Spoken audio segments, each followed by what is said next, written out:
It was my grandmother's 79th birthday. The family gathered, laughter filled the air, and the sweet aroma of cake wafted through the room. I thought perhaps she had finally found peace after years of endurance.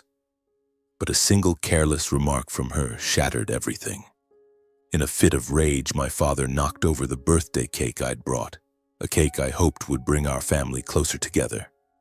Frosting splattered, glasses shattered, and my grandmother sank to the floor in the middle of the room, her tears mingling with the murmurs of the guests.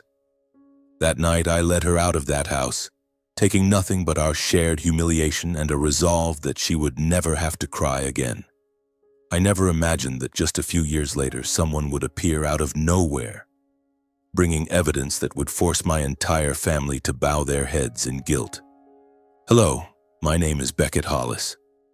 I'm 30 years old, living in a tiny rented apartment in Salem, Oregon, where the faint smell of stale coffee from the downstairs neighbor seeps through my window every morning.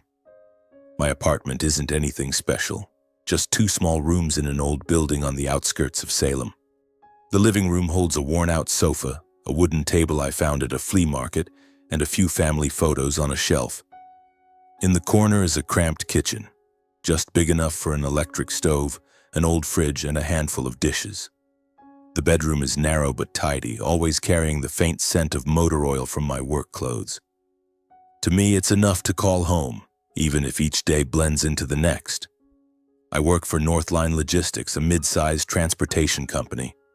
My job is driving delivery trucks, crisscrossing roads from small towns to bustling cities. It's tough, no doubt. Some days I leave before dawn and return when the clock strikes 10 at night, my legs aching and my back sore. But I don't complain. This job pays the rent, buys decent meals, and most importantly, gives me a reason to keep going each day. I'm not one for talking about myself.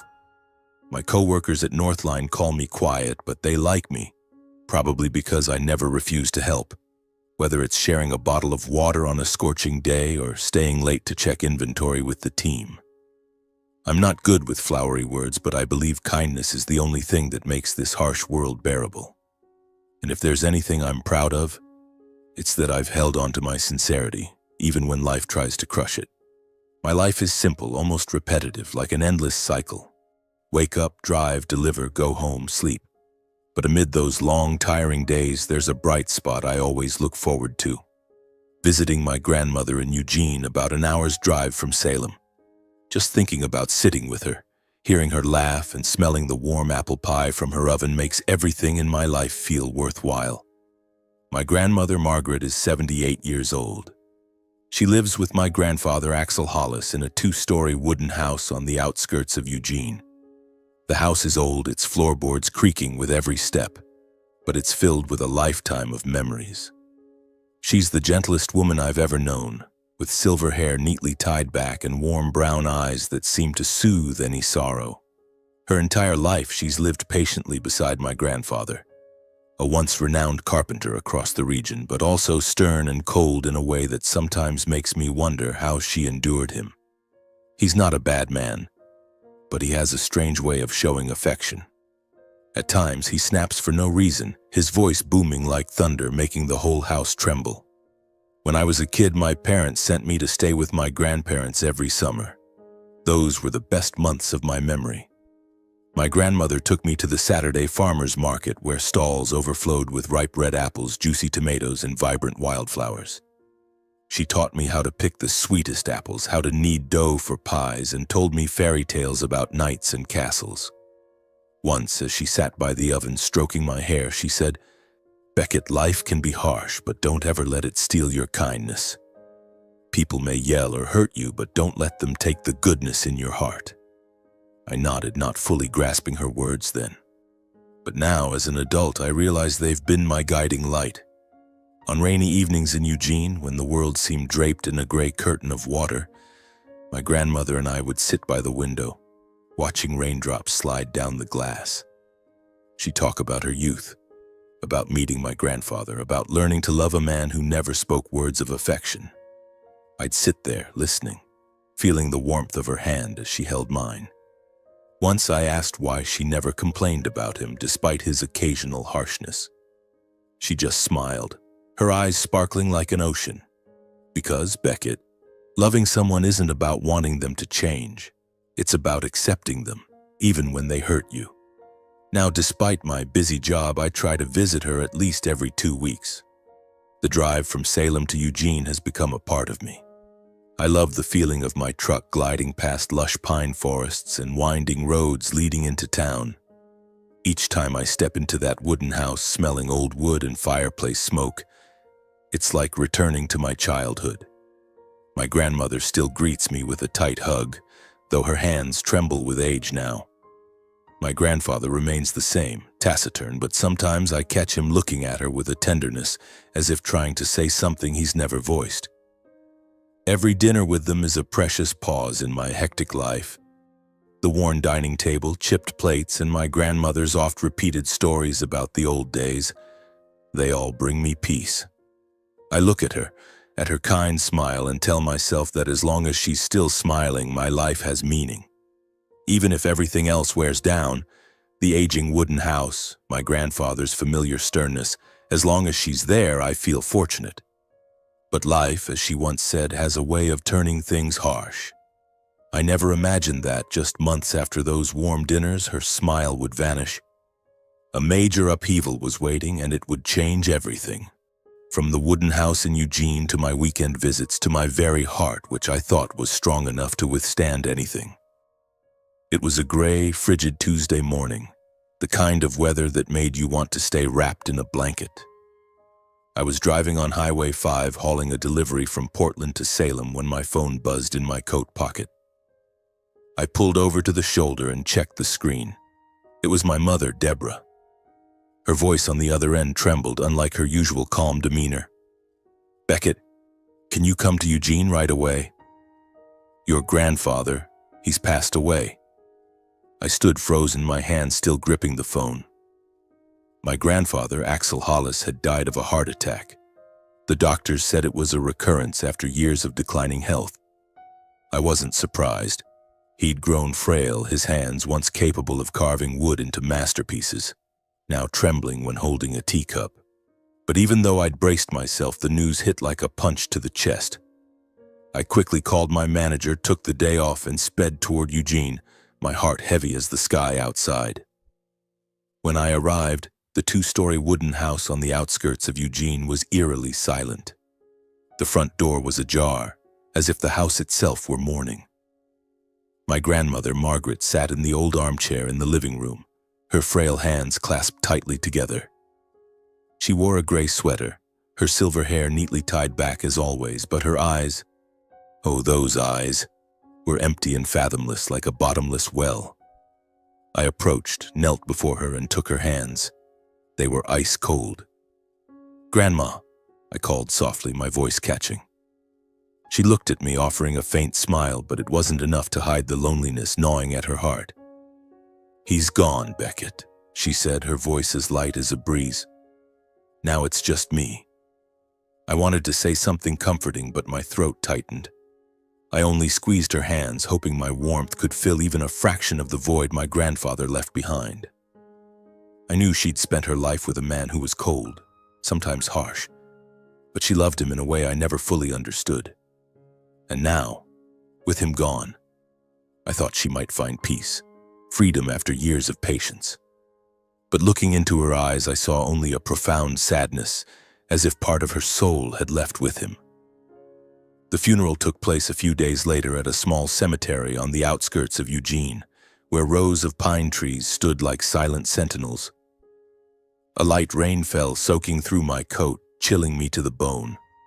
My grandfather's coffin, made of oak, the wood he'd loved as a carpenter, was placed amid a simple wreath of white flowers. Only a handful of people came to pay their respects. Some distant relatives, a few of his old friends and neighbors who knew him as a skilled but unapproachable craftsman. My grandmother stood by the coffin, her trembling hands placing a sprig of wildflowers on his chest, the kind she'd once said he liked but never admitted. Her gaze was quiet, tearless, but her shoulders trembled slightly as if holding back a tidal wave of emotion. I stood beside her, supporting her, feeling each of my own heavy breaths. I wasn't as close to my grandfather as I was to her, But seeing her there, I felt an unnamed pain, as if I were losing not just him, but a part of her.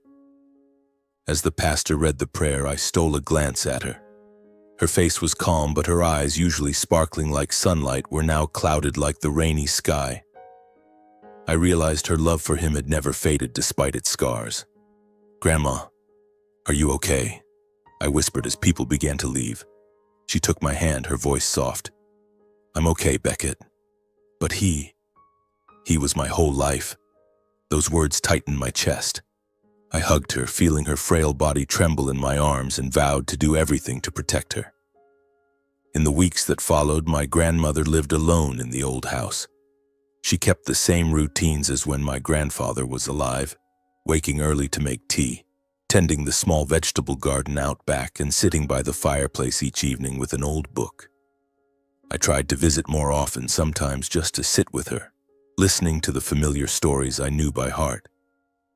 But each time I saw her, she seemed like a shadow, fragile and breakable. I ached for her, my heart stinging, but I didn't know how to pull her from that loneliness. I wasn't the only one visiting her in those early weeks after the funeral. My parents, Frank and Deborah Hollis, started coming by more often. My father, 58, was a senior manager at a bank in Salem. He always appeared polished. Crisp dress shirt, neatly tied tie, and a practiced, composed smile. He valued reputation and the image of success, always believing he knew what was right for the family. But behind that polished exterior was a conservative, prideful man willing to do anything to save face. My mother, Deborah, 55, was a former office worker who now managed the family's finances and joined local women's clubs, where she could boast about their spacious Salem home or short vacation trips. She was tactful, soft-spoken, but I knew she was pragmatic to the point of coldness. Every action was calculated, as if life were a balance sheet that needed to stay even. My parents lived about an hour from Eugene, in a large house with a manicured lawn and luxurious furnishings. Whenever they visited my grandmother, they brought flowers, fruit baskets, and sweet words of comfort that felt rehearsed. "Mom, you need to take care of yourself," my mother would say, gently touching her shoulder, her voice so tender I almost believed she meant it. My father would sit across from her, asking about trivial matters, as if proving he was a dutiful son. But one day, when I visited my grandmother, I overheard my mother make a suggestion that stopped me cold. "Mom, it's too lonely for you to live here alone," she said, her voice as gentle as ever. "Why don't you move to Salem with us? Our house is big, we'll take good care of you." My father nodded, adding, "She's right, Mom. This house is too big for you to manage alone. Come live with us. It'll be much easier." I looked at my grandmother, waiting for her response. She smiled, but it was a polite one. "Thank you," she said slowly, "but I want to stay here. This house holds my memories with your father. This land belonged to our ancestors. I don't want to trouble you." Hearing her words, my parents exchanged a silent glance and left, but I didn't anticipate that they wouldn't give up so easily. In the weeks that followed, they visited more frequently, each time repeating the suggestion with increasing pressure.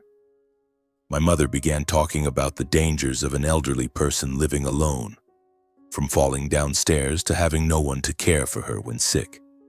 My father spoke of the cost of maintaining the house, urging her to think about the future. They painted a perfect picture of life in Salem, where she'd be cared for, loved, and free of worries. But I saw through their sweet words to the relentless pressure beneath. One time, while I was sitting with my grandmother in the kitchen, my mother called. I heard her voice through the speaker, gentle but sharp. "Mom, have you thought it over? We only want what's best for you." My grandmother looked at me, a trace of weariness in her eyes, but she only shook her head slightly. "I'm fine," she said, as if reassuring both me and herself. But I knew the pressure from my parents was growing. Each time they visited, she smiled less, her eyes growing heavier. I began to worry, not just about her loneliness, but about a creeping sense that something was quietly changing. In the days that followed, my grandmother Margaret, with her boundless patience, initially resisted. "I'm used to this place," she said, her voice gentle but firm. I want to stay. But my parents weren't ones to give up easily. They shifted tactics, mixing persuasion with subtle blame. You keep insisting on staying here and we're so worried, my mother said, her voice tinged with hurt. We just want you to live comfortably, not struggle like this. My father was blunter. Think about us for a moment, Mom. We can't keep running back and forth like this. I could see my grandmother growing weary. Each time I visited, she tried to smile, but her eyes hid an unnamed sadness. Then one day when I came to see her, she called me into the living room. On the table sat a cold cup of tea and a document covered in signatures. I've agreed, she said, her voice calm but her eyes avoiding mine. I'll sell this house and move to Salem with your parents. I stood frozen, as if someone had slapped me hard across the face. Grandma, why would you? I trailed off, unsure of what to say. She took my hand, her frail fingers cold. I don't want my son to worry. I'm old, Beckett. I don't want to be a burden to anyone. I wanted to protest, to tell her she could never be a burden, that this house was where she belonged. But looking into her eyes, I knew she'd made up her mind. She was doing this not because she wanted to, but because she loved my father, loved me and feared her presence would trouble us. I could only hug her, holding her tightly as if trying to preserve the warmth of days gone by. The sale of the house happened quickly.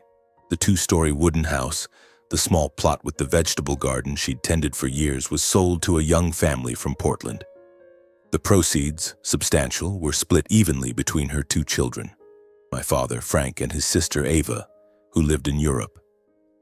I didn't know much about Aunt Ava, only that she'd left the U.S. long ago and rarely kept in touch.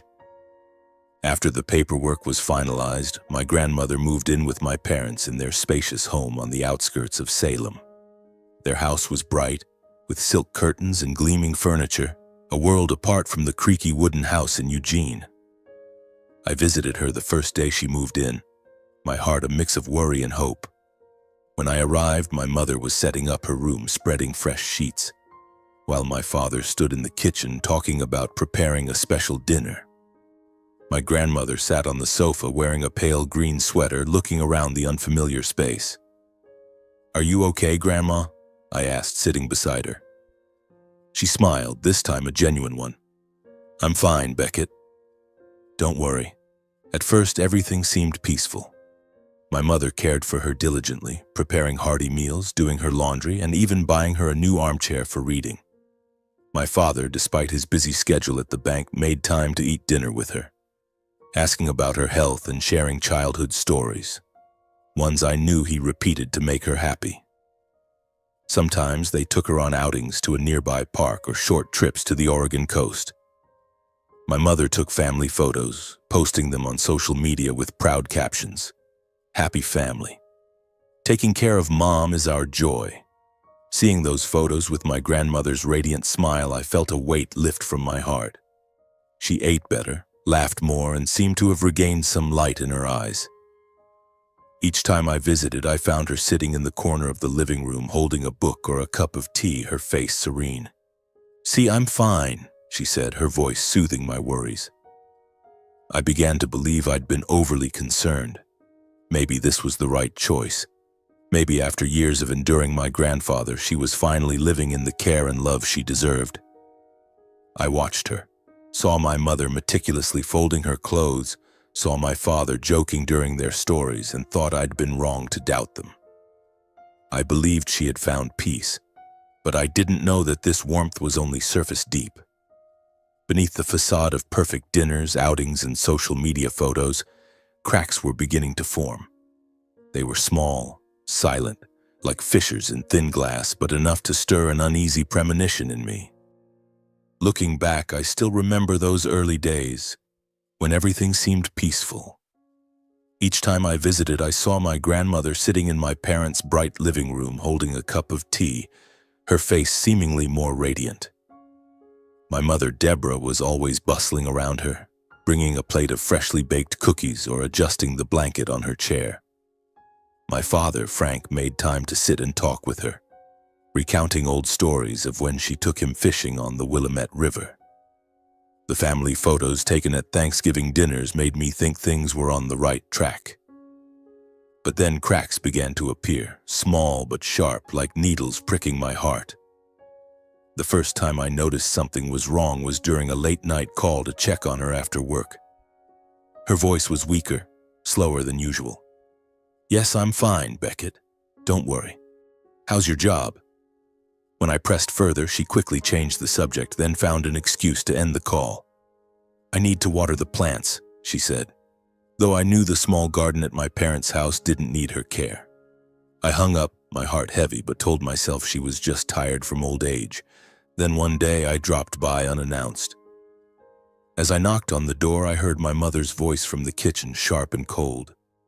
"Mom, you forgot to clear the dishes after dinner again. I've told you so many times to do it right away or we'll get ants." I stepped inside and saw my grandmother standing in the corner of the kitchen holding a dish towel, her eyes downcast like a scolded child.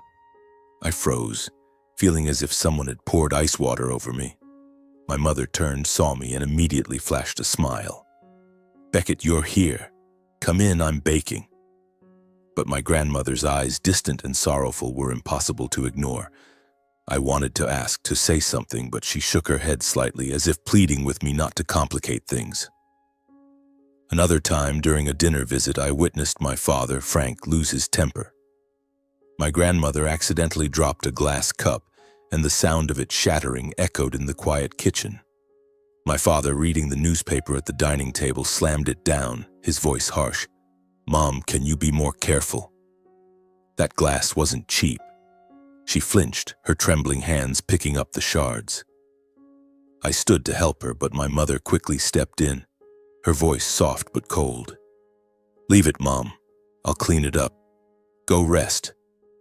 The air in the kitchen was heavy as lead, and I saw my grandmother's eyes, no longer the warm gaze I knew, but a deep sadness, as if she were trying to hide from the world. Phone calls with her weren't the same anymore. Her voice grew quieter, wearier, and our conversations often ended after a few sentences. "I'm fine, Beckett," she'd always say. But I could hear the tremor in her voice, as if she were holding something back. Once during a call, I overheard my father shouting in the background, followed by her trembling, faint apology. "I'm sorry, Frank, I didn't mean to." I asked immediately, "Grandma, what's going on? Is something wrong?" But she cut me off quickly. "Must be a bad signal, Beckett. I'll hang up now, we'll talk another time." I put down the phone, my heart pounding, feeling a weight like a stone pressing on my chest. I began to realize that the warmth I'd trusted was just a fragile facade. My parents, whom I thought would care for her diligently, were starting to see her as a burden. The family dinners, the outings, the social media photos. It was all a carefully staged performance to hide the truth. I saw my mother still smiling in those posts, still speaking sweet words in my presence. But my grandmother's eyes told a different story. She grew quieter, told fewer stories, and her smile, the smile that had been my light, was now just a faint shadow. The uneasy premonition within me grew stronger. Each time I left my parents' house, I felt like I was abandoning her in a place where she didn't truly belong. I wanted to do something, to take her away from there, but I didn't know where to start. I feared that if I intervened, I'd shatter the fragile piece she was trying to hold on to. But deep down, I knew that if I didn't act, she would be hurt again. This time, not by my grandfather's coldness, but by the very people she called her children. My grandmother Margaret's 79th birthday was approaching, and I decided it would be an opportunity to bring her some joy. I wanted to see her smile, truly smile, like the days we spent by the oven baking apple pies in Eugene. I ordered a large cake from a favorite bakery in Salem, a vanilla cake with smooth white frosting adorned with delicate sugar flowers. I pictured her loving it, smiling as she blew out the candles and perhaps for that moment forgetting the silent sorrows gnawing at her. I called my mother, asking her to host a small party at their house. "Mom, I want Grandma's birthday to be special," I said, my voice full of hope. "I'll bring the cake. Can you prepare some food and invite a few close neighbors?" My mother agreed immediately, her voice as sweet as ever. "Of course, Beckett. I'll take care of everything. Grandma will be so happy." On the day of the birthday, I drove to my parents' house, the cake carefully placed on the passenger seat, the faint scent of vanilla filling the car and making me smile. When I stepped inside, everything was perfectly arranged. The dining table draped in white silk, plates of food elegantly displayed, and a vibrant vase of yellow daisies at the center. A few close neighbors were already there, chatting lively in the living room. As I entered, my grandmother, seated in her armchair, looked up at me. Her gentle smile warmed my heart. "Beckett, you're here," she said, her voice soft but brighter than usual. I set the cake on the table, hugged her tightly, feeling the fragile warmth of her body. For the first time in months, she seemed like herself again, the kind grandmother who always made me feel at home. The party began in a festive mood. My mother bustled about, ensuring everyone had drinks and food, her smile as perfect as in her social media photos. My father stood in a corner talking to a neighbor about his job at the bank, his voice confident, as if he were delivering a speech. "I got a promotion last month," he said, holding a glass of wine, his eyes gleaming with pride. "But taking care of Mom is still the top priority. Family is everything, right?" The guests nodded, and I looked at my grandmother, hoping she could feel some joy from the atmosphere. My mother was no less enthusiastic. She talked about their recent trip to Cannon Beach, where the family had taken perfect photos. "We wanted Mom to relax," she said, resting a hand lightly on my grandmother's shoulder as if playing a role in an idealized family drama. I sat beside my grandmother, watching her smile, but her smile now seemed slightly forced. I told myself I was overthinking, that today was a happy day and everything would be fine. But then things began to veer off course. During a conversation with a neighbor, my father started complaining about rising costs. "Everything's so expensive these days," he said, his voice lowering. "I have to save more, balancing work and taking care of Mom. It's not easy." I saw my grandmother pause, her eyes flicking toward him, then down to the table. Then she spoke, her voice full of concern. "But Frank, I sold the house and land in Eugene and split it evenly between you and Ava. Why are you still so worried?" The room fell silent. The laughter, the clinking of glasses, all stopped as if someone had pressed a pause button.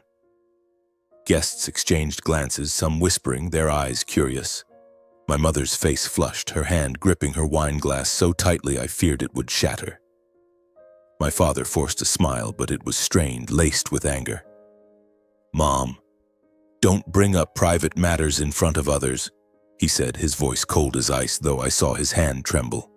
My grandmother froze, her eyes confused. I just," she stammered, unable to finish. The atmosphere grew stifling and I felt my blood boil. My father, as if unable to bear the embarrassment, slammed his hand on the table. The sound startled everyone. "Enough!" he shouted, his eyes blazing. Then in a moment I'll never forget, he swung his arm, knocking the birthday cake off the table.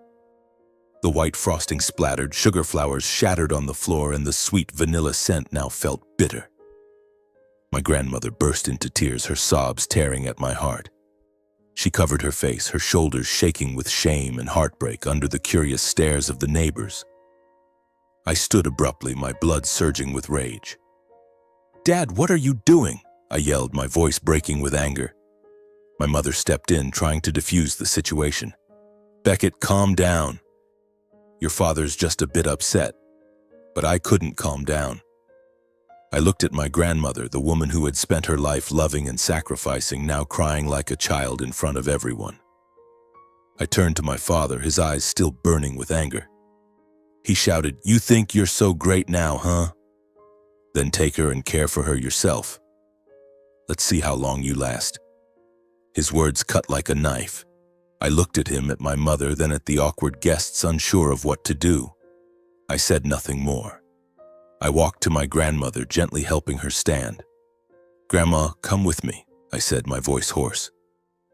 She looked up at me, tears streaming down her cheeks, but she nodded, letting me lead her out of the house. My mother's calls and my father's muttering faded like wind in my ears. I left behind the ruined party, the wrecked cake on the floor, and a family I once thought was a safe haven for her. On the drive back to my apartment in Salem, my grandmother sat beside me, silent, clutching a tear-soaked handkerchief. I gripped the steering wheel, my heart aching. I knew from that moment I would not let her endure any more pain. I would bring her to live with me no matter what challenges lay ahead. My small apartment in Salem wasn't an ideal place to start a new life. It was cramped, with peeling walls and a worn-out sofa I'd picked up at a flea market.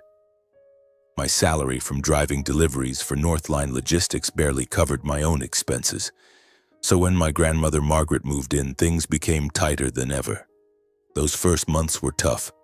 I cut every unnecessary expense, from eating out to fixing my old truck. I remember nights sitting on the sofa listening to my grandmother shift in the small bedroom, where I'd given her the only bed. I stared at the ceiling, its cracks like the lines of a harsh fate, wondering if I was strong enough to care for her the way she deserved.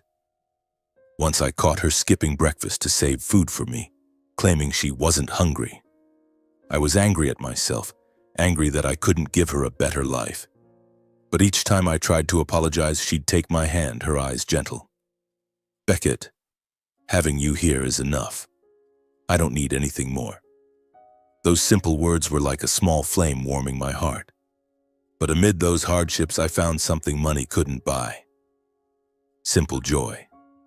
My grandmother began to smile again, however faintly, and our tiny apartment slowly became a true home. Every morning, she'd wake early to make coffee for me, despite my pleas for her to rest. She planted small pots of herbs on the windowsill, tending them as she once did her garden in Eugene. Some evenings, we'd sit together eating modest meals, sometimes just pasta with tomato sauce. Her laughter, soft but warm, filled the apartment like a song soothing my heart. Those moments, though simple, gave me strength to keep going. I worked harder, taking extra night shifts to earn more, even when my body was so exhausted I'd doze off at red lights. I fixed up the apartment bit by bit, buying a new fan for the sweltering summer, a rug to warm the floor in winter, and even finding an old but cozy armchair for her to read in. Each time I saw her smile, every effort felt worthwhile. She wasn't just family. She was the flame keeping me steady through tough days. 3 years passed and our life stabilized. I was promoted to delivery team leader with a slight pay raise that let me buy her a new bed and spruce up the apartment. I cut off all contact with my parents, ignoring their calls and messages. Whenever I thought of them, I saw the shattered birthday cake on the floor and my grandmother's tears. I didn't want their memories tainting the peaceful days I was building with her. Then one day, after a long shift, the doorbell rang. I opened the door to find a middle-aged woman with curly brown hair and a friendly smile. "Beckett," she said, her voice warm. "I'm Ava, your aunt." I was stunned. Ava Hollis, my father's sister, whom I knew only through my grandmother's stories, stood at my door. My grandmother, sitting by the window with a cup of tea, leapt up, her eyes shining. "Ava, my girl," she called, her voice choked with emotion. They embraced, tears streaming down my grandmother's cheeks. I stood there watching, feeling as if a forgotten piece of our family had returned. Ava retained the warmth and kindness my grandmother had described. She wore an elegant wool coat, but there was no air of flaunting success. We sat in my small living room and she asked about my grandmother's health in the past few years. My grandmother smiled, talking about her window herbs and my hard work. "Beckett's a good grandson," she said, taking my hand, her eyes full of pride. I smiled, but my heart remained heavy, thinking of what she'd endured. Ava turned to me, asking about my job and life. Then she mentioned my parents, her tone gentle but curious. "I stopped by Frank's house before coming here," she said. "They told me Mom was staying with you for a few days to cheer up." I froze, a chill running down my spine. My grandmother lowered her head, silent. I couldn't hold back anymore. I told Ava everything, from how my parents pressured her to sell the Eugene house to their scolding and the horrific birthday when my father knocked over the cake in front of everyone. Ava listened, her face paling, her eyes widening in shock. "No way," she whispered, covering her mouth. Then Ava shared a story that left my grandmother and me speechless. She pulled out her phone, showing a series of texts and bank statements. "Over the past year, Frank kept texting and calling me," she said, her voice trembling with anger. "He said caring for Mom was expensive, that she was gravely ill, needing hospital bills and medication. He asked me to send money monthly to help." She handed us the phone. My father's messages appeared, filled with complaints about the cost of caring for her, paired with thanks when Ava sent money. The bank statements showed she'd sent over $100,000, a sum I couldn't fathom. My grandmother covered her face, tears streaming again. "Why would he do this to me?" she whispered, her voice breaking. I clenched my fists, feeling my blood boil. My parents hadn't just taken advantage of her, forcing her to sell her home, but had deceived Ava, their own sister, profiting from her filial devotion. The truth was worse than anything I'd imagined. The air in the small apartment grew heavy, as if shrouded in a dark fog. Ava looked at my grandmother, her eyes resolute.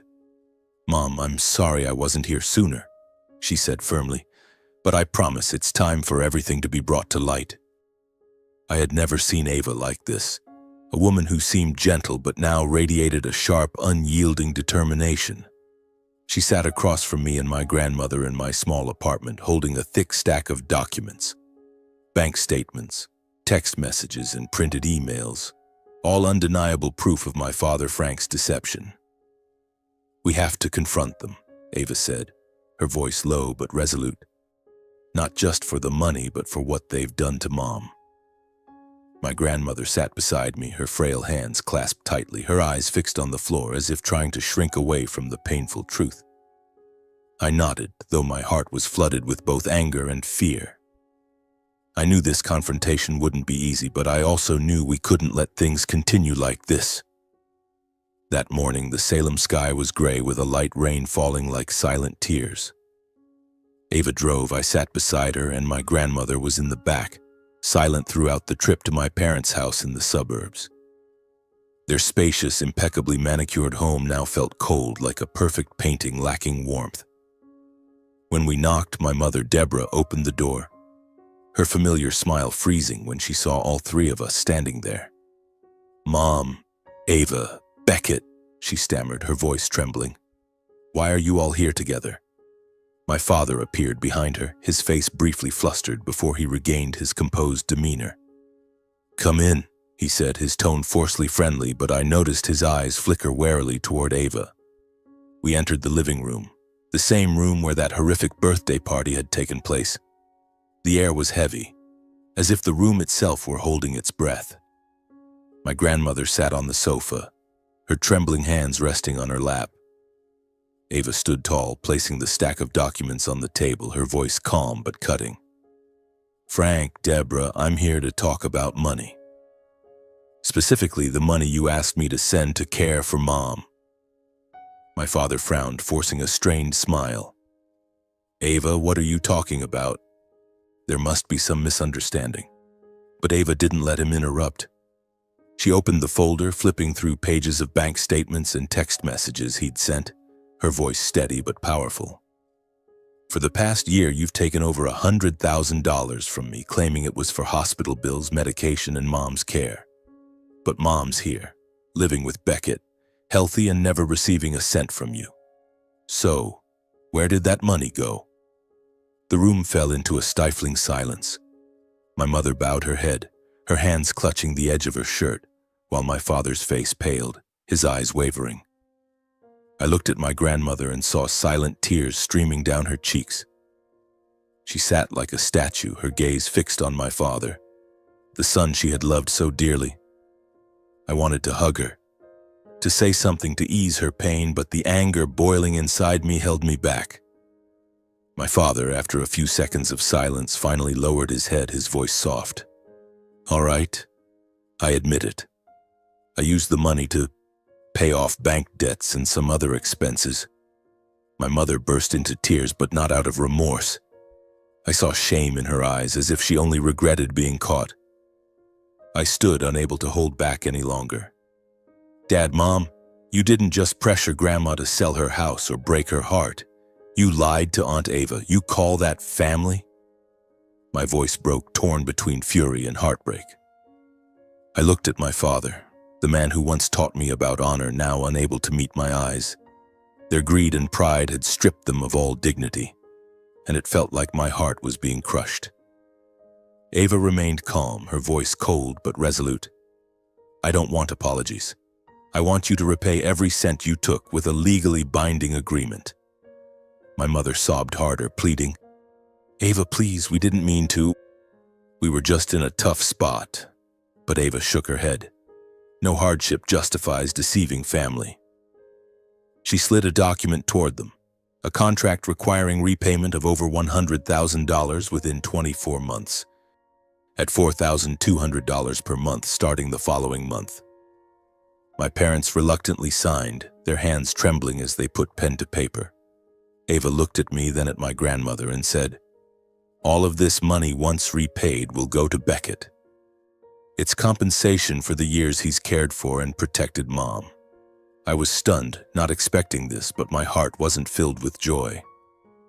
I felt only a deep pain, as if the family I once trusted had shattered forever. The confrontation ended in silence. No more accusations, no more arguments. Just cold glances between people who once called each other family. I helped my grandmother stand, guiding her to the car, feeling her body tremble with each step. Ava walked beside us, her hand tightly holding my grandmother's as if lending her strength. As we left the house, I glanced back one last time, seeing my parents standing at the door, their faces like ghosts in the dim light of the rainy afternoon. After that day, my parents' lives, Frank and Deborah's, began to crumble. The news of what they'd done, forcing my grandmother to sell her house, exploiting Aunt Ava's filial devotion for profit, spread quickly among relatives. Aunts, uncles, and neighbors who once admired them now whispered behind their backs, their eyes filled with reproach. To mistreat their own mother like that, who would have thought? I overheard a relative say during a chance encounter at the supermarket. The honor my father had always prized, built on crisp suits and tales of success, dissipated like morning mist. Their spacious suburban Salem home grew quiet and cold. The silk curtains were no longer drawn each morning, the lawn no longer meticulously trimmed. My parents faced crushing financial pressure, repaying bank loans from past debts while transferring $4,200 monthly to cover the money they'd swindled from Ava. I don't know how they managed, but I heard they sold a car and some expensive furniture. The two people who once lived in the glow of perfection were now depleted, carrying belated regret that no one cared to hear. Meanwhile, Ava stayed in the U.S. for a few more weeks. She spent time with my grandmother, taking her on walks around Salem to small parks she loved, or simply sitting together in my apartment, reminiscing about old times. I saw my grandmother slowly regain some light in her eyes, though the pain from my father's actions lingered. Ava, with her warmth and resolve, became a great comfort to her. One evening, as the three of us sat around the table with a plate of apple pie my grandmother had baked, Ava spoke up, her voice gentle but determined. "Mom, I want you to come live with me in France." My grandmother and I both froze. She set down her spoon, her eyes flickering with confusion. "France?" she asked softly. "I'm old, Ava. I don't want to leave my homeland." Ava took her hand, her gaze kind but firm. "Mom, I want to take care of you, the way you took care of me and Frank all those years. In Lyon, I have a small house with a flower garden, and I'll be with you every day." I saw my grandmother hesitate, her eyes drifting to me as if seeking my approval. "But what about Beckett?" she said, her voice catching. Ava smiled, turning to me. "Beckett's a wonderful grandson, but I want him to have his own life, Mom. He's done so much for you already." I sat there, feeling my heart constrict. The thought of her leaving me, moving halfway across the world, made me want to protest. But when I looked into her eyes, full of love but also exhaustion. I knew Ava was right. I'd spent 3 years protecting her, but I wanted her to have a comfortable life, not cramped in my tiny apartment worrying about piling bills. "Grandma, if you want to go, I'll support you," I said, though each word felt like a cut. She took my hand, her eyes glistening with tears.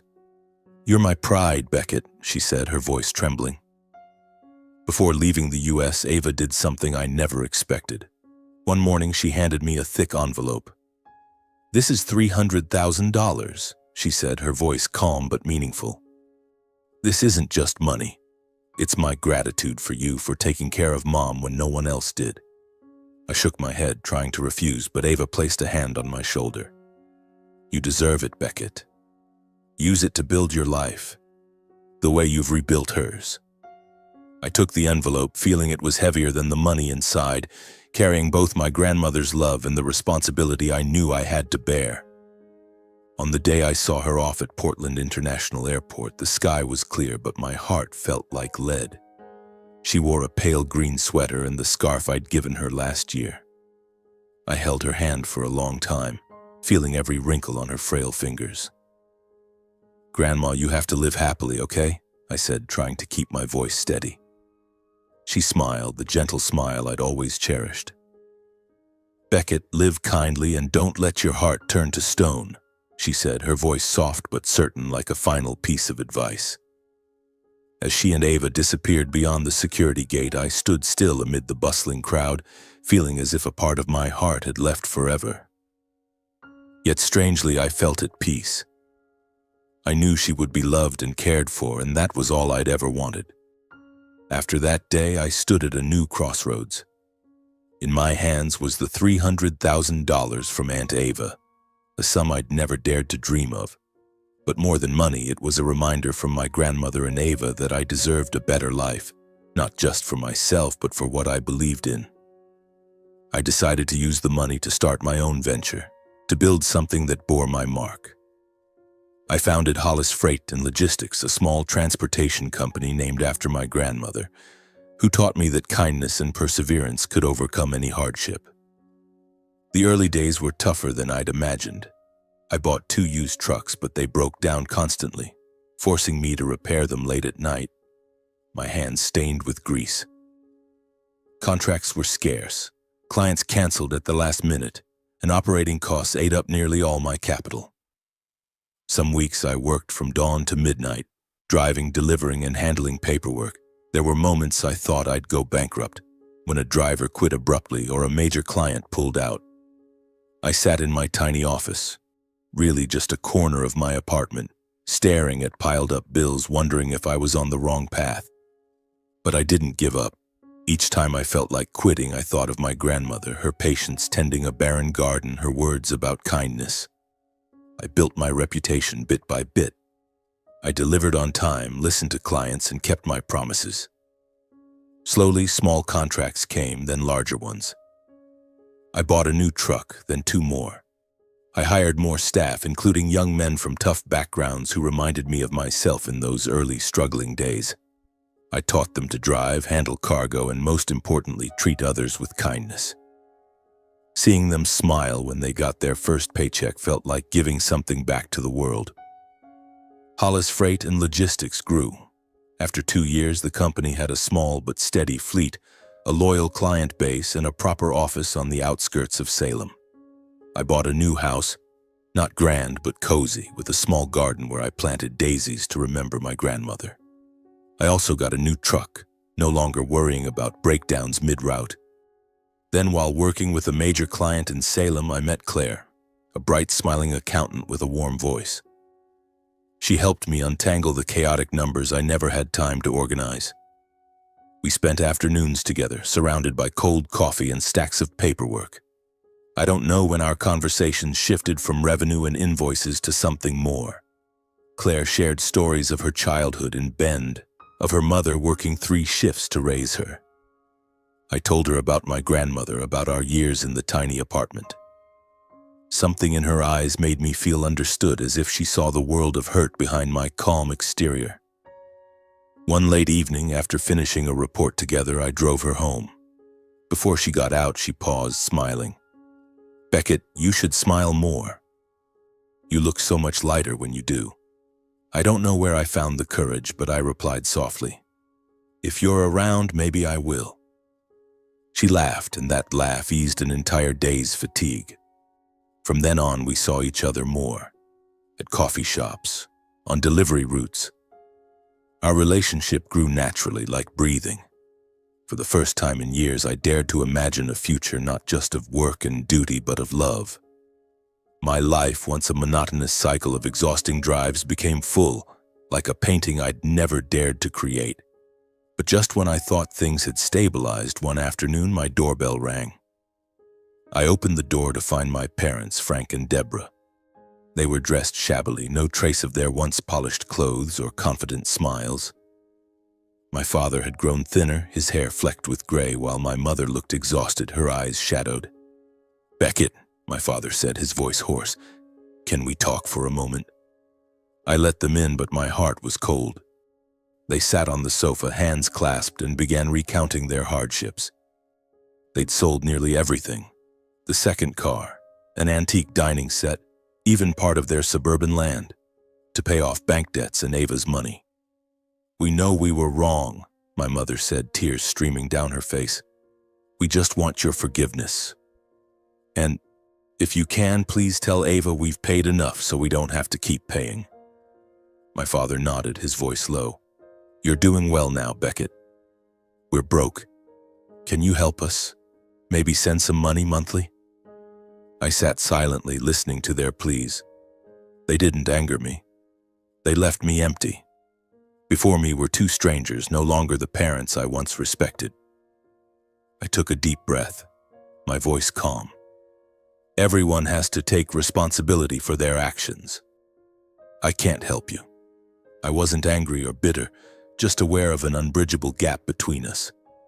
My parents left in silence, their eyes dazed, carrying the ruins of their pride. I watched through the window as their figures faded down the quiet street. I felt neither joy nor sorrow, only a sense that my heart had closed off the past for good. They never came back. The stormy years have passed, but they left scars that will never fully heal. I once thought justice meant watching those who wronged others pay a price, seeing them suffer as they had caused suffering. But standing in my new home, with a garden of blooming daisies outside the window, I realized true justice doesn't come from revenge. It comes from how you live, honestly, kindly, and without letting your heart be tainted by resentment. My grandmother taught me that, not through words, but through the way she lived, the way she smiled despite life's harshness, the way she loved even when hurt. Looking back on the journey, I recall the evenings and mornings filled with memories, the days my grandmother and I squeezed into my tiny apartment, the nights I worked to exhaustion building Hollis Freight and Logistics, the moment I stood at Portland Airport watching her leave. Each step of that journey taught me that love doesn't need grand promises or glossy social media photos. Love is action. Holding her in that cold kitchen after the ruined birthday party, spending every hard-earned penny to give her a warm bed, standing up for her even if it meant losing the family I once called home. What I did for her was the greatest reward, reminding me that I lived true to her teachings, to be kind no matter how cruel the world. I learned bitter but necessary lessons. Not everyone labeled family knows how to love. My parents, once my models of success, chose ambition and greed over kinship. They lost my grandmother, Aunt Ava, and ultimately me. Filial piety, I realized, isn't just providing money or superficial care. It's protecting loved ones from harm, standing up when they're treated unjustly, preserving the light in their hearts even when darkness surrounds them. From the success of Hollis Freight and Logistics, I decided to do something to honor my grandmother and her lessons. I founded a small fund called the Margaret Hollis Foundation, dedicated to lonely elderly people and those caring for aging parents in hardship. The fund isn't large, but it's my way of giving back, ensuring people like my grandmother, who spent their lives sacrificing, aren't left alone or forgotten. Each time I sign a check for the fund, I recall her words. Beckett, everyone deserves to be treated with kindness. I want to live by those words, not just for her, but for myself. On her birthdays, I video call her in France, where she lives in a small house in Lyon with Aunt Ava. Through the screen, I see her sitting by a window, golden sunlight illuminating her silver hair. Her gentle laughter, familiar as the old days, rings through the phone speaker, warming my heart. "Are you doing well, Grandma?" I ask, though I know the answer. "I'm fine, dear," she says, her eyes sparkling. "And you live kindly." Those calls are the thread connecting me to her, to the days I'll always cherish. I no longer resent my parents. Instead, I pity them, people who lost everything because they didn't know how to love rightly. They live in their cold suburban Salem house, imprisoned by regret and debts, not just financial but human. I don't know how they're faring, but I choose not to let the past define me. I choose to live as my grandmother taught me, with kindness, no matter how life tries to steal it. Sometimes justice comes late, but it comes not through accusations or retribution, but through how we choose to live kindly. Money can vanish, fame can fade, but kindness endures. I stand in the office of Hollis Freight and Logistics, looking at a framed photo on the wall. My grandmother, Aunt Ava, and me, taken one afternoon in Salem when we were still laughing together. I smile faintly, the smile of someone who's weathered storms but kept the light in their heart.